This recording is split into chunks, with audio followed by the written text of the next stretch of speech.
Hello, welcome to Lemon Studios, where we talk anything and everything entertainment. I'm, of course, the Lemon himself, Zeke Lemon, and this is my review for I Know What You Did Last Summer. But before we get into that, let's get the house clean out of the way. Sorry, I'm just leave a like.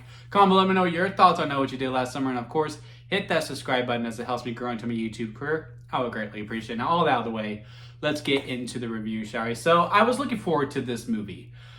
Because one, I am a fan of the original. Now, I will say I'm a casual fan, to be completely honest with you. I do remember enjoying the film when I did watch it once upon a time in the 2000s. But I have more memories associated with that movie, to Scary Movie, than to the actual movie itself. But I do remember on the first movie, I did have a good time while watching it. The second one has its ups and its downs on that island. And then the third one, I cannot tell you one thing that happens in it because I do remember hating it. Like I do think that is just a bad film. But, the first one's solid, the second one has its ups and downs, but still fun, but the third one is bad. So that's my association when it comes to I Know What You Did Last Summer, but I was still looking forward to it because I am a fan of Jennifer Love Hewitt, and I am a huge fan of Freddie Prinze Jr. just as a person. I love that live-action Scooby-Doo movie, so he's my Fred in a lot of ways. He also used to write for WWE, and y'all, if you follow this page, wrestling and in movies and television are like the two main things that we talk about here. And, those are his two main things as well. So, again, just as a person, I look forward to seeing him on the big screen, not just because he was associated with this film. Now, when it comes to this film in particular, and you're doing a requel, and a lot of beats are the same.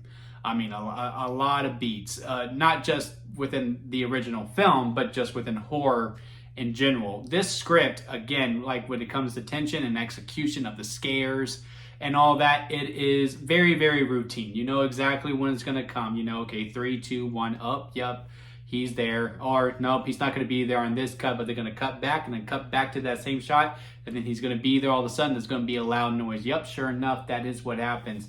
I really don't think I flinched once throughout this film. Now, I don't think that makes a scary movie good or bad. I know a lot of people like, well, if it's a horror movie, it has to be scary. It doesn't necessarily have to be that. It just needs to be entertaining for the most part. And I will say this movie is entertaining for the most part. And a lot of that goes to the cast, not just to the people we are used to seeing, like Jennifer Love Hewitt and Freddie Prinze Jr., but these new people. The girl who plays Danica, she's a lot of fun. She has a very promising career moving forward. I mean, she's done great work. Like, she was in Glass Onion. I think she was on the show Outer Banks, which also was pretty decent. And the girl who plays Ava, who I would say overall, these are our two main leads. And you would think the movie built around this. But this script, and again, the editing and the pacing, it's just going all around. It's just going everywhere. Because you're thinking, okay, the movie starts with Ava, who's going to an engagement party, and her ex is going to be there, and she's trying to impress him. Okay, so you're thinking that's the hook. That's going to be the main two that we're going to be drawn to really build this relationship and all that. And Danica's there to be the supporting best friend. And I really like the dynamic between Ava and Danica. But then the movie progresses, and then, Danica and Ava kind of like split apart a little bit. And now you're thinking, okay, well, then this is the duo, right? Two friends who are no longer really talking to each other then have to come back together, sure. But then it keeps going back to this couple part, and then it goes back to this friendship part, and then it goes back to this other couple part. There's all of these different dynamics that don't fully execute within each other. However, the performers are performing this so well, and they are very entertaining, and they're so good at knowing what their character is. Like Danica, is that very spiritual person, this very spiritual friend that we can all think of. Like you see Danica, and you are instantly reminded of one of your friends that is into all of this spiritual stuff, right? Ava is your typical leading girl. She's a lot of fun. I did enjoy watching her quite a bit. Then you have, your jock type that's like very brash. And then, there's the other guy as well. They all have their own different character dynamics is what I'm trying to say. That does make them stand out. And it is fun watching them bounce off of each other. And there is a sense of chemistry throughout the friend group. There is just no dynamic duo or complete ensemble, really, that really makes you latch on to them. But I was getting worried. I was like, oh man, we're cutting to this person. Man, their time's probably up. And sometimes I was right, and sometimes I was wrong. But they do a good job. The performers themselves do a good job for you to make you want to give a damn about this person and not wanting to see them go. Now, direction and script do have a play in that because, they have to play those words. But the performance does a lot better than, what was the playbook, if you will.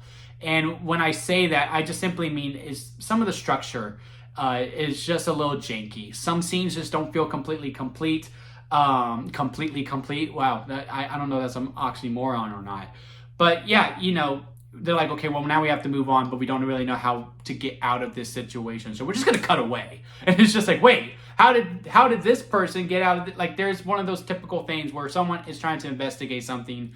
So the other character has to play distraction to that person while the other person's in the room. And then, of course, the person goes into the room and, the other person's hiding in that room. And we never see that person escape the room.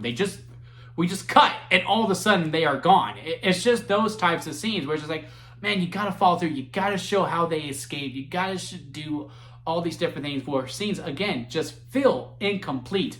Also, I just think some scenes should have been moved around a little bit, and especially within the beginning, because the beginning is, the incident, right? The reason why we get the message that says, I know what you did last summer. And we get that, and it is engaging. Don't get me wrong; it is engaging, and it was entertaining to watch. I will say how the execution of it goes. I'm not sure how legit that is because they do it a little bit differently. Because in the original, you're like, oh yeah, no, these kids are in some trouble, and I can see why they would want to, not really tell anyone. In this one, I don't know why you just don't talk to the police. You know what I mean? It's just one of those types of things. But, I could be wrong. They do give an explanation. I don't know if it is a legit explanation. So if you have seen the movie, go ahead and comment below and let me know if that is a legit explanation as to why they're like, no, we can't talk right now. Otherwise, we all get in trouble. Because when I watched it, I was just like, I don't know why you're worried about getting in trouble. This just seems like something that could easily be just mulled over.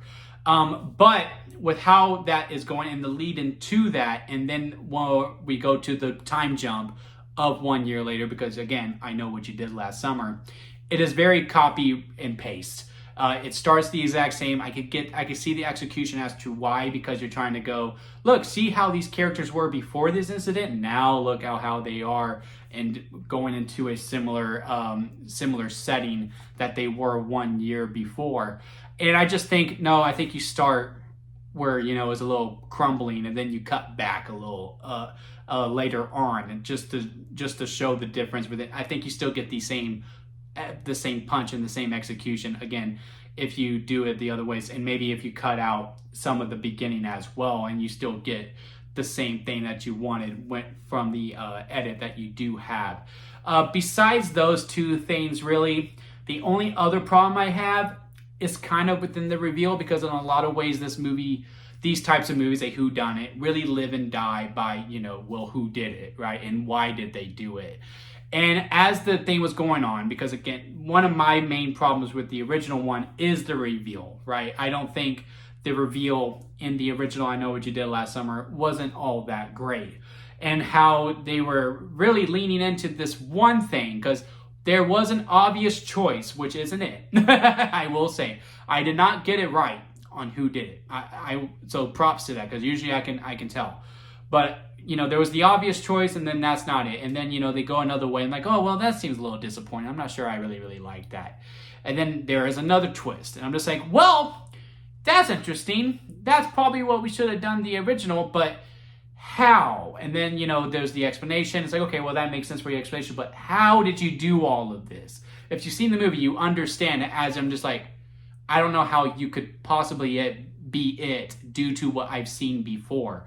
And then there is another twist, and you're just like, okay, that's bold, because I can tell you right now, I don't know. I can see a lot of people hating that third twist that happens. I can also see a lot of people really admiring it. I think I lean more towards admiring it and respecting it in a lot of different ways. And even the explanation, I'm like, okay, I guess I could get behind that. But again, I'm a very, when it comes to this type of movie, a very casual viewer too. I'm not really in the weeds as some other people might be. And in a lot of ways, it does come from out of nowhere. I would have liked to see a little bit more, little sprinkles to latch onto. Now, again, if there was a little bit more sprinkles, then maybe, I could have figured it out. And then maybe I'm sitting here going, it was another dull reveal. So, you do run into that conundrum. Conundrum? Yeah, conundrum. But also, in a lot of ways, even with the explanation, I'm like, yeah, this does come from out of nowhere in a little bit. So, again, overall, when it comes to performances, I think they are worth the price of admission. Because, again, these actors are just giving it their all. They really understand their characters. They understand that character motif. Even though it is a little bit one note, I think they do enough to me personally to give it a little more than, again, just that one character beat. But when it does come to the character dynamics of like, okay, this is the group I'm going to latch onto. This is the duo I'm going to latch onto. They don't really do a whole lot for you to fully buy into the connection of the friend group, again, regardless of how entertaining these actors and actresses are bouncing off of each other. And again, some scenes just don't feel complete. And I think some scene structure, we should have moved some scenes around just for a little bit more better pacing overall through the movie. Because again, I did feel like this movie started twice in a lot of ways. But again, I would be lying if I said I didn't have a good time. I was very entertained throughout. I didn't hate myself while watching it. If I had to rank this on the lemon scale where it goes sour lemon at the bottom, expired store-bought lemonade, bad but hey there's good, store-bought lemonade, good but hey there's some bad, lemonade in the middle, freshly squeezed lemonade and strawberry lemonade at the very top, I would say this is a lemonade. I think it's better than store-bought. Again, I had fun while watching it, and I think the execution was done very well. But let me know what y'all think about it down in the comment section. Leave a like if you made it this far within a review. I do greatly appreciate it. And again, hit that subscribe button as I am trying to grow into my YouTube career. And until next time, guys, I'll see you here at Lemon Studios.